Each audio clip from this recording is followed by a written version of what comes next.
Olá, eu sou Cami Soares Olá, eu sou Giovana Amaral. e esse é o 26º episódio do Vidas e Cenas. Um podcast para refletir sobre a vida, os vínculos e mergulhar nos dramas do cotidiano. E as cenas de hoje são: Será que a psicologia é neutra?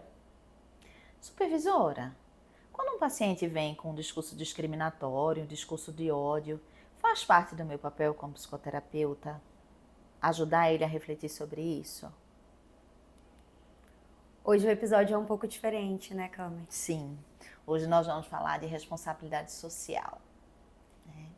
Isso veio motivado, né, Gi, por uma cena do grupo de supervisão dessa semana, né, que você faz parte, onde, na verdade, não foi só essa semana, já é a segunda semana que essa temática vem à tona, né, o que nos cabe dentro do papel de psicólogo, né, de psicóloga, quando um cliente vem trazendo um discurso discriminatório, né, mesmo que essa não seja exatamente a sua queixa.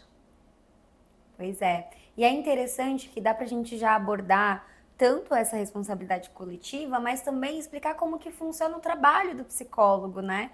Porque muitas pessoas acham que o psicólogo, o dever dele é ir lá atender a pessoa e pronto. Não, existe todo um contexto onde a gente estuda, onde a gente debruça, e esse é o lugar da supervisão também, né, Cami? Acho que as pessoas tem interesse em saber, né, como que funciona todo esse processo e de como que nós precisamos estar atualizados às políticas públicas, o nosso dever mesmo social, né, então... Eu acho que as pessoas têm uma visão, né, Giovana, e acho que muitos psicólogos fazem isso mesmo, que quando a gente trabalha com psicologia clínica, né, como psicoterapeuta, que aliás é outra dúvida que às vezes as pessoas têm, né, o que é um psicoterapeuta, o que é um psicólogo clínico, o que é uma terapia, né? E, assim, um psicólogo, né, que se forma e que se especializa na área clínica e que trabalha com isso acaba sendo um psicoterapeuta, né? Um terapeuta nem sempre é um psicoterapeuta, né? Mas um psicoterapeuta sempre é um psicólogo. E a gente, como psicoterapeuta, muitas vezes a gente acaba se isolando do lado social, né?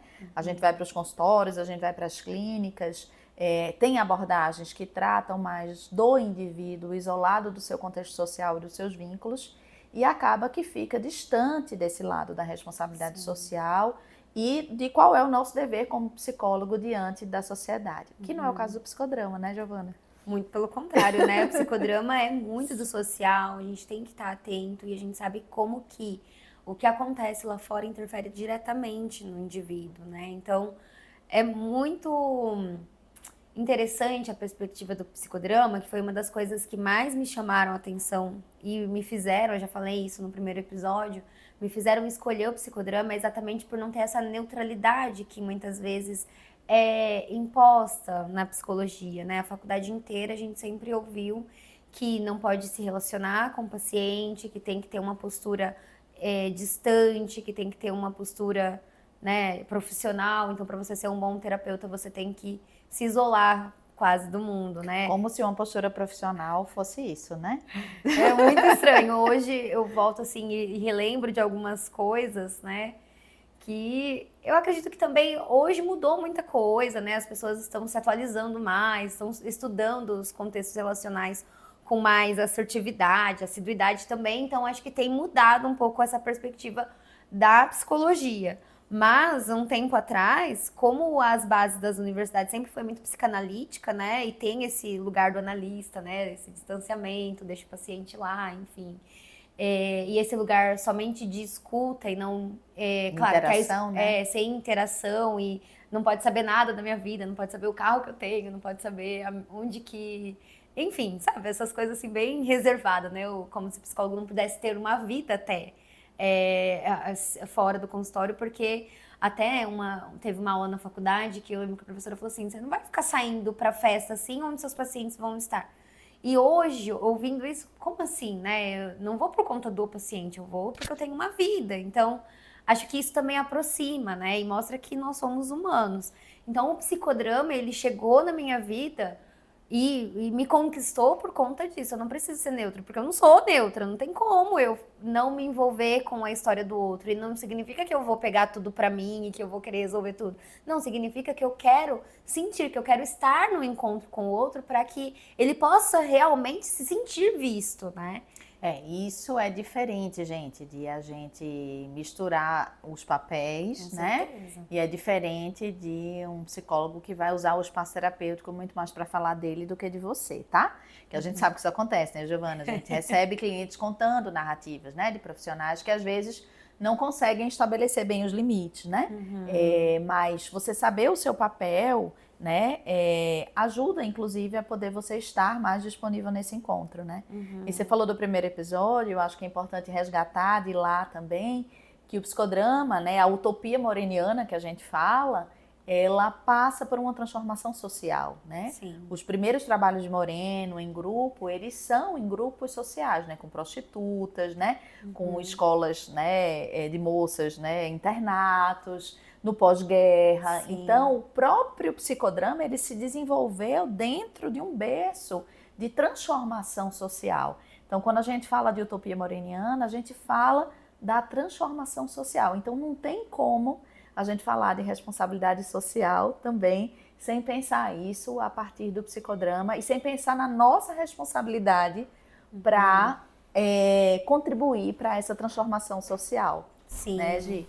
Sim, inclusive teve um vídeo que você compartilhou, né, no nosso grupo de supervisão, e eu vi que ele viralizou nas redes sociais. Ah, é? Ele Eu nem viralizou reparei. tanto no Instagram quanto no TikTok, e falava assim, só para vocês entenderem, a psicologia precisa se sujar de realidade ou do social, alguma coisa assim, que era mesmo uma reflexão. E aí tinha um textinho, né, ali na legenda falando sobre a importância de sair de dentro do consultório e explorar, ver o que está acontecendo no mundo e considerar essas narrativas. Sim. E quando a gente fala do psicodrama, existe essa consideração, porque a gente libera aquele papo coach, né, que todo mundo consegue, todo mundo tem as mesmas 24 horas.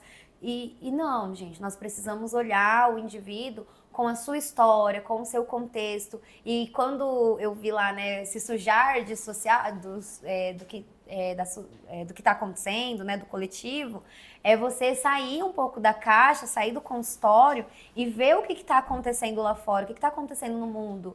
As pessoas estão vivendo, as pessoas não, nós estamos vivendo, principalmente no Brasil, uma situação socioeconômica que tá difícil para todo mundo. Então, assim, e aí?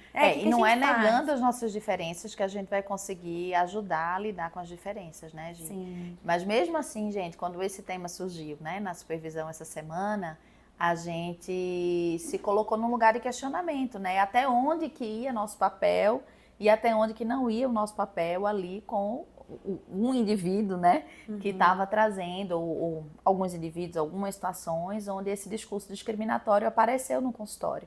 E aí a proposição foi que a gente pudesse estudar, que a gente pudesse pesquisar, né, nas nossas fontes, e foi aí que surgiu esse vídeo que a Giovana está falando, para a gente poder refletir sobre o nosso papel, né, na atualidade e o nosso papel social, né, dentro pensando em termos de responsabilidade social. E aí a Giovana foi pesquisar no nosso código de ética, né? Inclusive, gente, o psicólogo ele tem um código de ética, tá? Que é para ser pesquisado, visto, né? Você pode, inclusive, entrar no site do Conselho Federal de Psicologia, ter acesso a esse código de ética. Se você tem dúvidas em relação, né, à conduta de algum profissional que você conheceu, enfim. Ou até se você quiser, por curiosidade, conhecer, né? Tá lá disponível.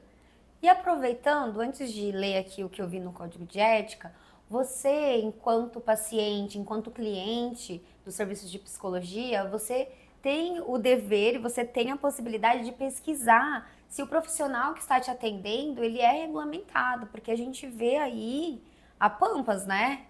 Pessoas que se consideram psicólogos, mas que ainda, que não são, que fizeram ali, gente, não tô generalizando, mas tem pessoas que fazem um curso aí de uma semana e se denomina psicoterapeuta. Então é muito perigoso, gente. Trabalhar com saúde mental precisa ser com quem estudou, com quem teve essa entrega, né? Porque é muito delicado isso. Quem estudou de fato, né? Porque assim, o nosso estudo, para quem não sabe, não é só um estudo teórico, né? Tem muito estudo teórico, mas tem muita prática supervisionada, Sim. tem processo de psicoterapia, então existe um aprofundamento, né, no desenvolvimento humano, no comportamento humano, no estudo dos vínculos, para poder a gente conseguir fazer o que a gente faz, né? Então, acho que esse é um ótimo lembrete, né? Se você tem dúvida, procure saber se esse profissional é regulamentado, né? Então vamos lá. Eu achei interessante que quando eu falei, é sábado de manhã, vou já aproveitar para ler esse código de ética aqui, que faz tempo que eu não visito, né? E o primeiro tópico, primeiro artigo já estava a minha resposta ali. Então vamos lá. Princípios fundamentais. O psicólogo baseará o seu trabalho no respeito e na promoção da liberdade, da dignidade, da igualdade e da integridade do ser humano, apoiado nos valores que embasam a Declaração Universal dos Direitos Humanos. Então a gente já tem um ponto aí, né? Enquanto psicólogo, a gente não pode ser neutro mediante situações de violência, situações de discriminação. Situações que vão contra a integridade do sujeito. E o segundo princípio é: o psicólogo trabalhará visando promover a saúde e a qualidade de vida das pessoas e das coletividades. E contribuirá para a eliminação de qualquer forma de negligência, discriminação, exploração, violência, crueldade e opressão. Essa aí eu achei fantástica, né? Porque pensar que assim, mesmo quando a gente trabalha, né, dentro de um psicodrama pessoal que a gente chama, que é com uma pessoa só, né, Gia, o nosso olhar é para a coletividade também, né? Sim. Então, que coletividades que fazem parte da vida dessa pessoa, né? E se a gente escuta um discurso discriminatório no consultório e a gente simplesmente não faz nada com isso, isso pode ser configurado como negligência, né? Perfeito. Então, isso é uma coisa muito séria que foi muito bom visitar isso de novo, como você disse. E tem o terceiro ainda, né? Tem o terceiro. O psicólogo atuará com responsabilidade social, que é a nossa temática, analisando crítica e historicamente a realidade política, econômica, social e cultural. Então, é o que a gente acabou de falar, né? Que não dá para considerar só o indivíduo é coletivo, então nós temos essa responsabilidade social. Então, voltando ali para sua cena, respondendo, né? Como que a gente faz? Supervisora, como que a gente faz quando o paciente vem com um discurso discriminatório, com um discurso racista, enfim? De acordo com o nosso código de ética e as coisas que a gente vem conversando, né, nesse grupo, enfim, a gente não pode negligenciar essa realidade, né? Tá dentro do nosso papel como psicoterapeuta levar o indivíduo minimamente para uma reflexão daquele discurso, para que serve esse discurso, o que é que isso cria, né, nos seus vínculos, mas também o que isso cria nas coletividades, né, que existem e na nossa sociedade de modo geral, né? Se isso vai fazer com que o paciente não fique, né, pelo menos você vai estar eticamente de acordo com aquilo que a profissão está pedindo, né? Claro que isso precisa ser feito com cuidado, amparado dentro do vínculo que você tem com o teu cliente, né? De uma forma, vamos dizer assim, cuidadosa, mas aí tá claro que a gente não pode e não deve, né, se abster de fazer de trazer essa reflexão social, dessa responsabilidade para o cliente, né? Afinal de contas, a gente considera que saúde a saúde individual também está relacionada com uma saúde social e coletiva, né? Com certeza.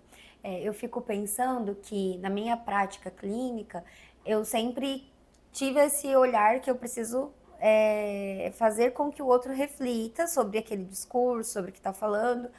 E o meu desafio, às vezes, é como ser acolhedora com isso, né? Porque aqui a gente está falando que nós não vamos falar para o paciente, olha, isso aí tá errado. Não, porque aí tá uma crença também, né, envolvida, principalmente a gente vê por aí quando tem crenças religiosas envolvidas, e não é sobre isso, porque muitas não, a maioria das vezes, tudo que é falado nesse quesito de discriminação tem a ver com algo que é aprendido também, porque o racismo é estrutural, né?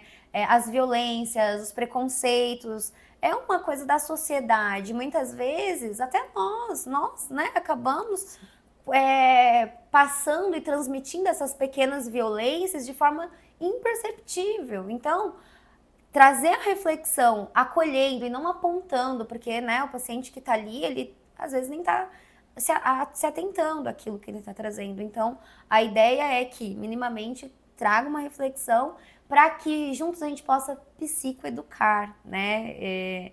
Para realmente trazer o que é isso, né? De onde vem, então... A gente até conversava na supervisão, né, Giovana, se a psicoeducação era algo só para adolescentes, né? Não é. E aí eu fiquei pensando depois, sabe, do nosso encontro, que assim... E acho que a gente já falou sobre isso quando falou de rede social, quando falou de outras coisas, assim, cada vez mais a gente vê que as pessoas estão refletindo menos. Estão parando para refletir menos, inclusive sobre as suas narrativas, né? Sim. Então, acredito que talvez a psicoeducação entre dentro disso também, né? O espaço psicoterapêutico também é um espaço de ajudar o sujeito a voltar para esse lugar da crítica, da reflexão sobre as suas narrativas, né? Nos seus vínculos e na sua vida. Então, eu penso que isso faz parte do nosso papel e não dá para a gente assumir uma postura, como você diz, neutra diante dessa realidade, né? É claro, a gente vai tentar ver ali também qual é a função desse discurso, como você disse, como se construiu essa crença, né? A partir de como é que foi essa formação, né? Às vezes até de gerações em gerações. Hoje eu tive um atendimento que conversou um pouco com isso, não com discurso discriminatório, mas assim, que eu precisei trazer uma leitura social de como é que foi ensinado as masculinidades, né, dentro dessa família. Então, isso também é uma leitura social histórica dentro da história do sujeito, né? Então, também você diz assim, às vezes eu tenho dificuldade de ser acolhedora com esse tema, e aí onde que eu entro para pensar assim, que como psicoterapeuta a gente precisa ter muito cuidado para a gente conseguir encontrar uma forma. Eu não vou dizer nem que seria acolher, não sei se eu usaria essa palavra acolher, mas eu usaria a palavra, estou tentando encontrar a palavra que eu usaria aqui, mas eu acho que seria assim, encontrar um jeito de não deixar que isso impacte tanto a gente, que impacta, né? Sim. Dependendo do discurso discriminatório e do que a pessoa estiver falando, isso impacta mais ou menos, que tem a ver também com a nossa história, né? Eu até comentava na supervisão, né? Se vier um cliente com discurso racista, eu não sei como é que eu vou me comportar, eu não sei como é que isso me impactaria e como é que eu conseguiria trabalhar com isso. Mas eu fico pensando que se a gente entra dentro do nosso papel de psicoterapeuta e a gente tem essa clareza, a gente vai tentar uma forma de conseguir permear esse discurso do cliente para poder trazer ele para essa reflexão, né? Sim. Sabendo sempre que a gente tem os nossos limites também, né, Giovana? Com certeza. Foi uma coisa que a gente conversou também na supervisão, de que assim, gente, psicólogo não é obrigado a atender todo mundo não. Né? A gente também tem os nossos limites e os nossos pontos, assim, onde a gente percebe, e onde é o limite, né, do psicólogo, é quando a gente percebe que dentro daquela questão que o cliente está trazendo, a gente não se sente apto a contribuir para o desenvolvimento dele, para o tratamento dele.